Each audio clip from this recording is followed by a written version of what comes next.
बुद्ध कहते हैं कि संसार दुख और चिंताओं का घर है, क्योंकि यह कामनाओं का भी घर है।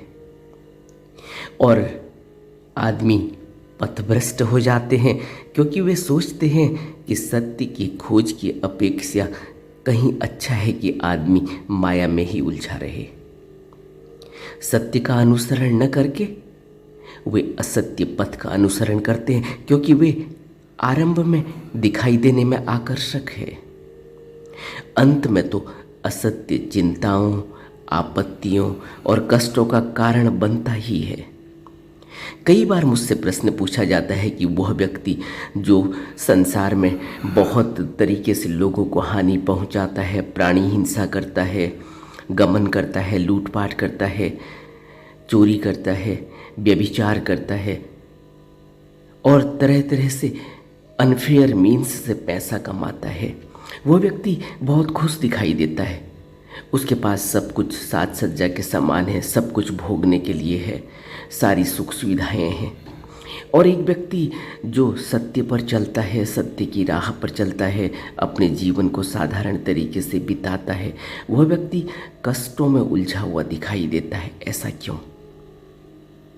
यह हम सोचते हैं क्योंकि हमें लगता है कि कोई व्यक्ति बड़ी गाड़ी में घूम रहा है, हमें लगता है कि कोई व्यक्ति देश विदेश की यात्रा कर रहा है, हनीमून पर जाता है, बड़े बड़े टूर के प्लान करता है, क्रूज में जाकर अपना हॉलिडे बिताता है, अपनी फैमिली के साथ सारे संसार की यात्राओं पर निकलता है और उसके पास नौकर चाकर हैं, खाने पीने की कोई कमी नहीं है। तो हमें लगता है कि क्योंकि हमारे पास यह सुख सुविधाएं नहीं है, हम यह भोग नहीं रहे हैं, तो हम दुखी हैं और वह सुखी है।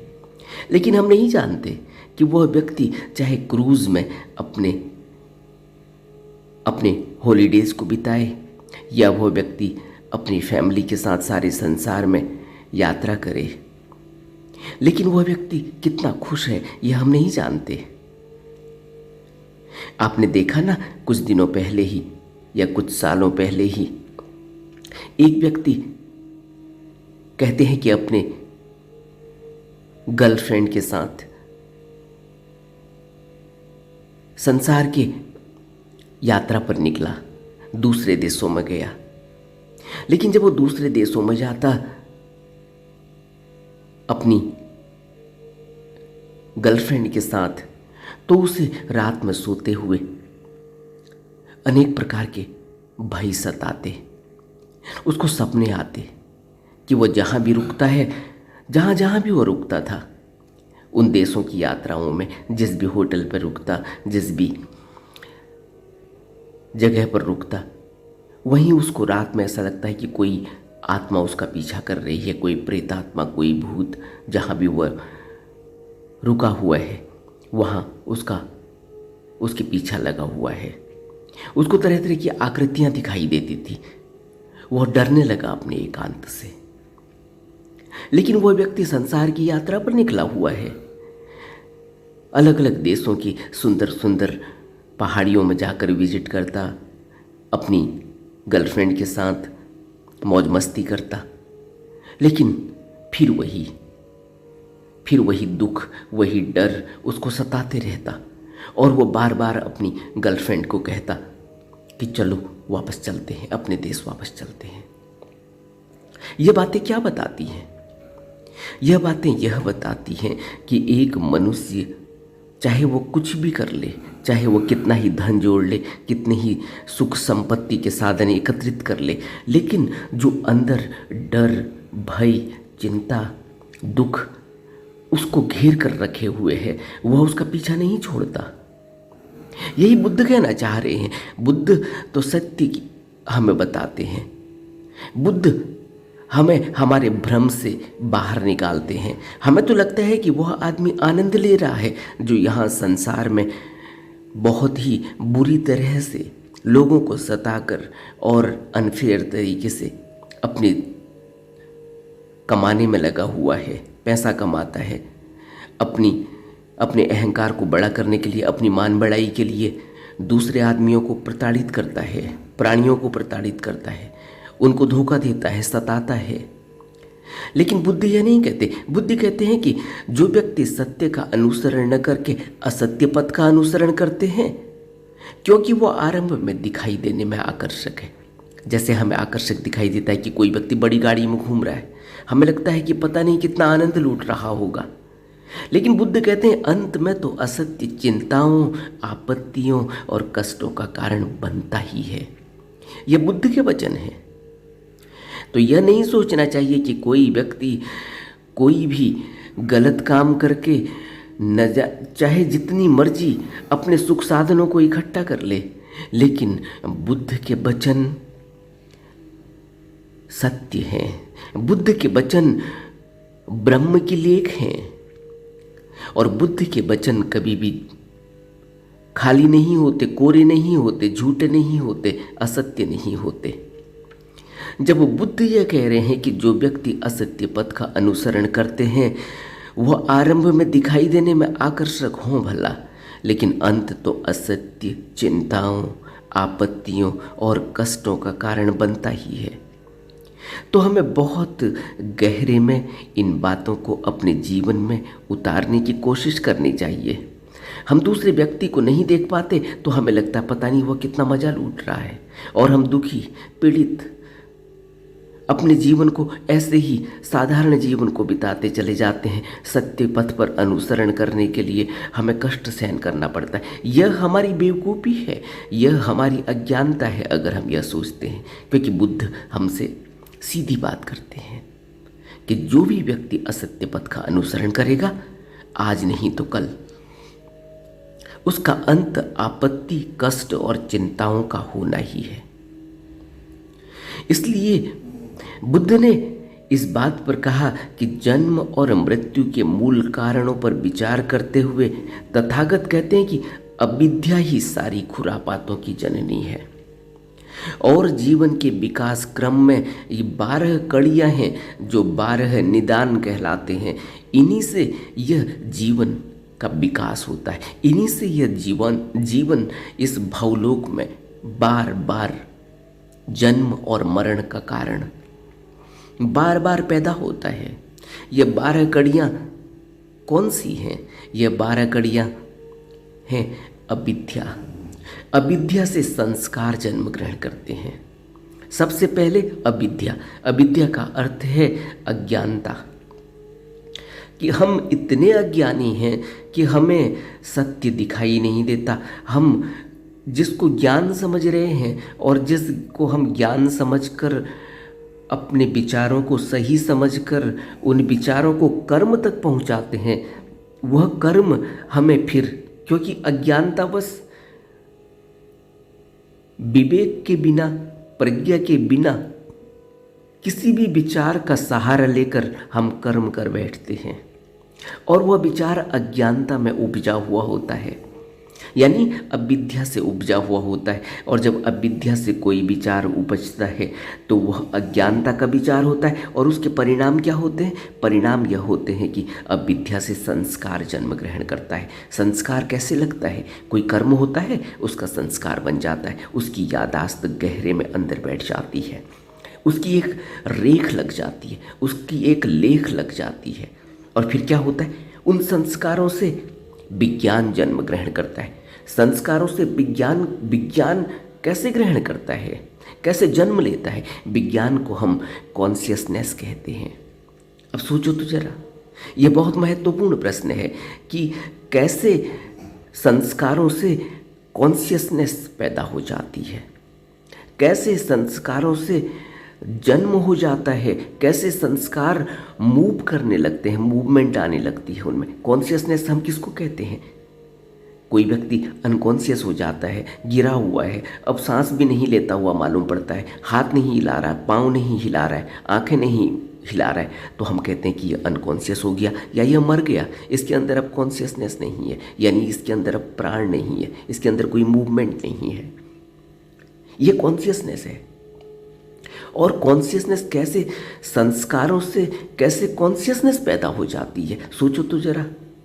ऐसे ही जैसे मौसम के बदलते ही छोटे छोटे कीड़े, छोटे छोटे मच्छर, छोटे छोटे जीव, उड़ने वाले छोटे छोटे, छोटी छोटी मक्खियाँ, छोटे छोटे मूरे मच्छर पैदा हो जाते हैं।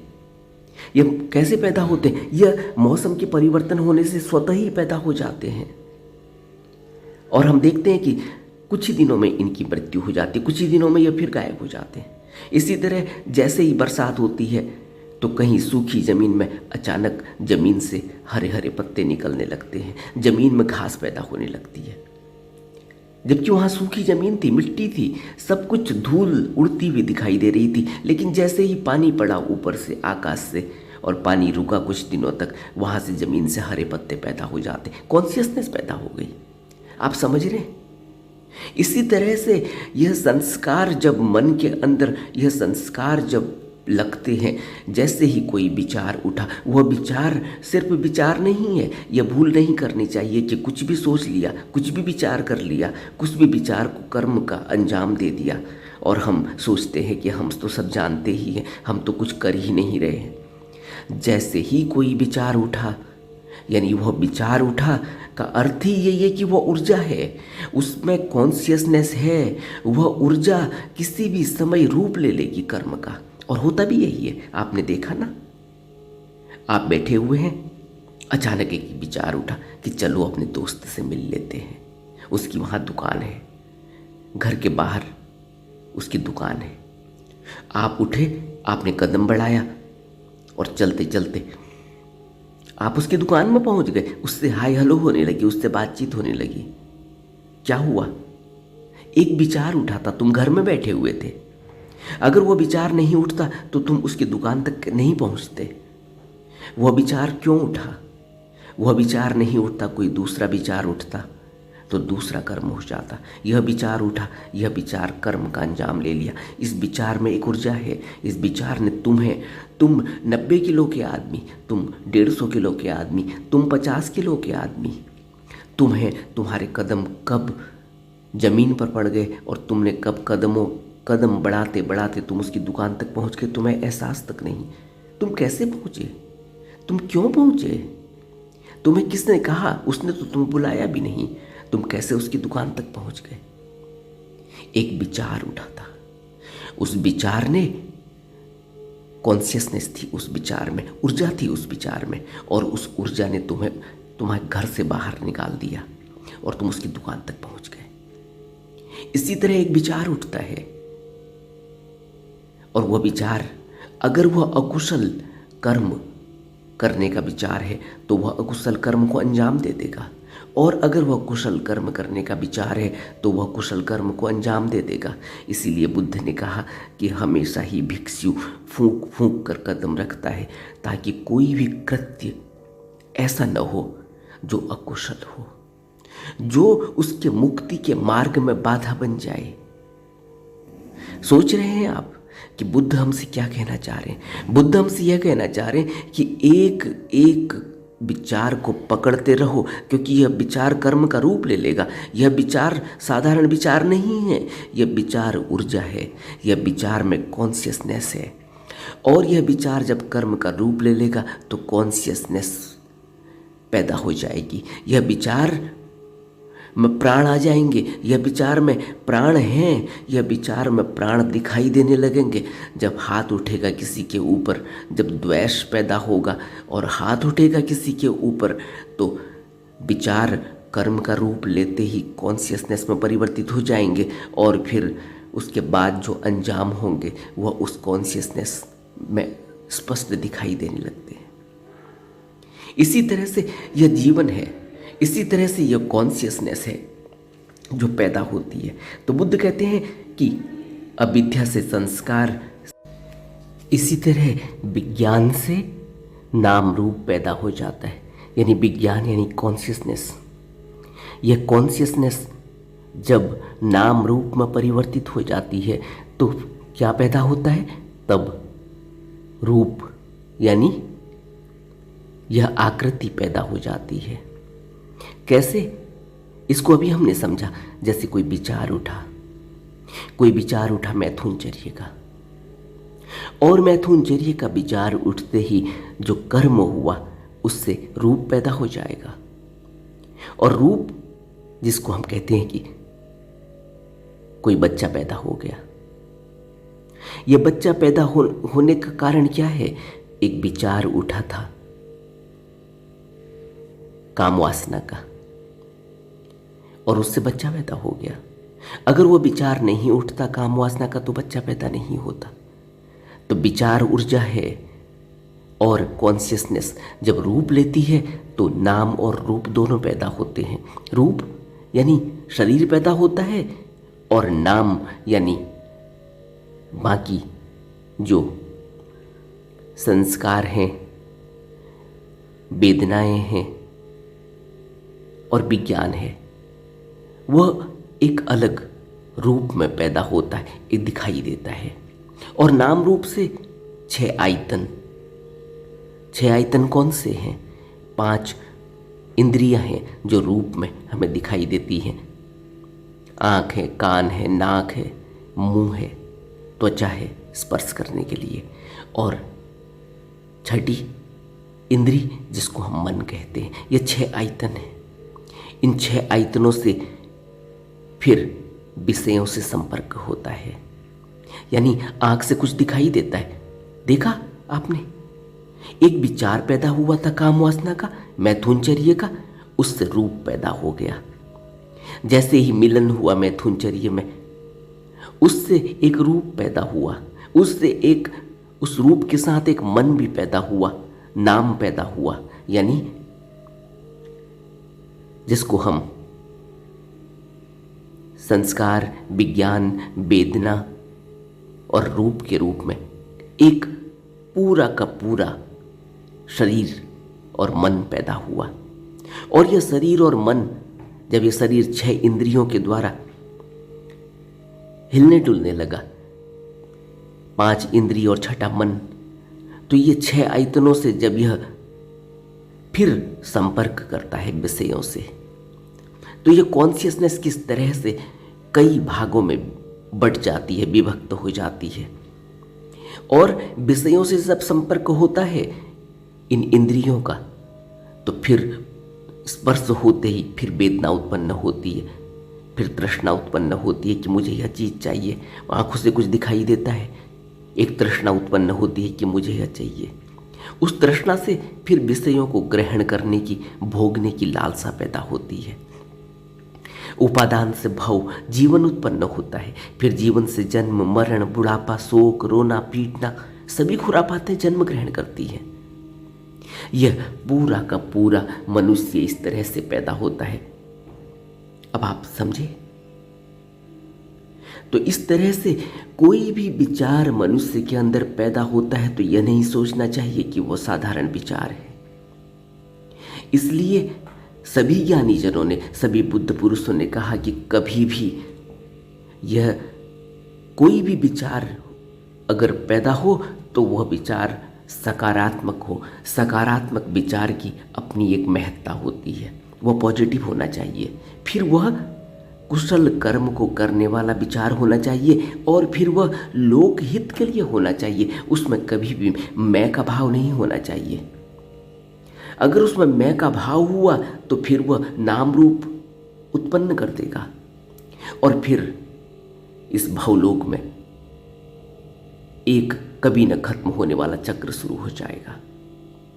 इसलिए विचार भी पैदा न होने दो। बुद्ध पुरुष तो यहाँ तक कहते हैं कि विचार भी पैदा न होने दो। इतना होश मनुष्य के अंदर होना चाहिए कि वह अपने होश के कारण अपने अंदर उठ रहे विचारों को देखता रहे, उन विचारों को कृत्य तक न पहुँचाए, उनको अंजाम न दे। नहीं तो वह विचार उठते ही जैसे ही कृत्य का रूप लेगा तो फिर उसमें से कर्म और फल का नियम जो कि अटल है, अगर कर्म हुआ तो उसका फल होना ही होना है। प्रतीत्य समुत्पाद का सिद्धांत हमसे यही कहता है कि अगर कोई भी कार्य पैदा होता है तो उसके पीछे कारण है, कारण से कार्य और कार्य से फिर फल और फिर उसके बाद कारण। यह कभी न खत्म होने वाला चक्र शुरू हो जाएगा। इसलिए बुद्ध पुरुष कहते हैं कि विचार भी न उठे। इतना होश जगे कि एक दृष्टा की तरह मैं देख रहा हूँ, बस देख रहा हूँ। मेरी ऑब्जर्वेशन है, लेकिन मैं अपनी तरफ से कुछ भी विचार नहीं करता, उस पर कुछ अपनी तरफ से थोपता नहीं, कुछ लादता नहीं, कुछ डालता नहीं, कुछ सोचता नहीं, कुछ बुनता नहीं। मैं देख रहा हूँ, लेकिन मैं ऑब्जर्वेशन मेरी है, लेकिन ऐसे ही जैसे हम आनापान स्मृति योग करते हैं। इसीलिए तो बुद्ध ने आनापान स्मृति का आगाज किया कि कुछ भी नहीं करना है, सिर्फ अपनी सांसों को देखते रहो, दृष्टा भाव की तरह। अपनी तरफ से न सांस लेनी न सांस छोड़नी, बस देखते रहना है। इसी से होश जगने लगेगा, और जब होश जगने लगेगा तो अपने अंदर उठ रहा विचार दिखाई देने लगेगा, और वह विचार दिखाई देने लगेगा तो फिर उस विचार को करना है, कृत्य तक पहुंचाना या नहीं पहुंचाना, यह भी अंदर ही विवेक बताएगा, प्रज्ञा बताएगी। और जब विवेक और प्रज्ञा के सहारे हम उस विचार को गुनेंगे, बुनेंगे, उस पर आत्ममंथन करेंगे कि इस विचार को कृत्य तक पहुंचाना है या नहीं, मेरे अंदर एक संस्कार पैदा होगा, उससे नाम रूप पैदा होगा। तो व्यक्ति विचार को कृत्य तक पहुंचाने से पहले सोचेगा, और धीरे धीरे ऐसी स्थिति पैदा होगी कि जब वह हर विचार को देखेगा, हर विचार को कृत्य तक पहुंचाने से पहले उस पर आत्ममंथन करेगा, और फिर उस विचार को कृत्य तक पहुंचाने से पहले पहले अपने मैं भाव को वहाँ से हटा देगा। मैं से संस्कार बनता है, मैं से इस संसार में उत्पत्ति होती है, मैं से इस भवलोक में फंसने का कारण होता है। यह मैं ही संस्कार है, और यह मैं ही मन है, और यह जो बुद्ध ने कहा कि यह संस्कार बार बार पैदा होते हैं, क्योंकि मैं से, अहम से, आत्मभाव से संस्कार पैदा होता है, संस्कार लगता है, और संस्कार से पुनर्जन्म होता है। इसलिए बुद्ध बार बार कह रहे हैं कि हमें इन 12 कड़ियों को अच्छी तरह से अपने जीवन में उतारना चाहिए, इनको बहुत ही गहरे में अपने जीवन में लागू करना चाहिए। संस्कारों को देखते रहना चाहिए, विचारों को देखते रहना चाहिए कि वह संस्कार कभी भी कर्म का रूप न ले पाए। इसके लिए प्रज्ञा चाहिए, विवेक चाहिए, और प्रज्ञा और विवेक तभी पैदा होगा जब हमारे अंदर होश जगेगा। और होश के लिए आनापान स्मृति योग, विपश्यना, व्यायाम, जिसको बुद्ध ने कहा, आर्य अष्टांगिक मार्ग को फॉलो करना पड़ेगा, आर्य अष्टांगिक मार्ग का अनुसरण करना होगा। आर्य अष्टांगिक मार्ग के 8 भागों में हम फूक फूक कर कदम रखते हैं अपने जीवन में, और वह कृत्य करते हैं जो लोक हित में है, जो अपने स्वार्थ के लिए नहीं है, और जिससे संस्कार पैदा नहीं होता, जिससे तृष्णा का नाश हो जाता है। हमें अपने जीवन को बहुत गहरे में समझने की ज़रूरत है, हमें अपने जीवन को बहुत गहरे में अनुशासन में लाने की ज़रूरत है, हमें अपने जीवन को बहुत गहरे में बुद्ध के चरणों में अर्पित करने की ज़रूरत है। हमें बुद्ध की शरण में, बुद्ध पुरुषों की सत्य संगति में अपने जीवन को लगाना चाहिए। तभी हम इस भवलोक से मुक्त हो पाएंगे, तभी हमारा निर्वाण घटित हो सकता है, तभी हम परम लोक की यात्रा कर सकते हैं, तभी हम बुद्धत्व की प्राप्ति कर सकते हैं, तभी हम अपने बोधि चित्त को जगा सकते हैं। हमें विचार करना चाहिए। नमो बुद्धाय।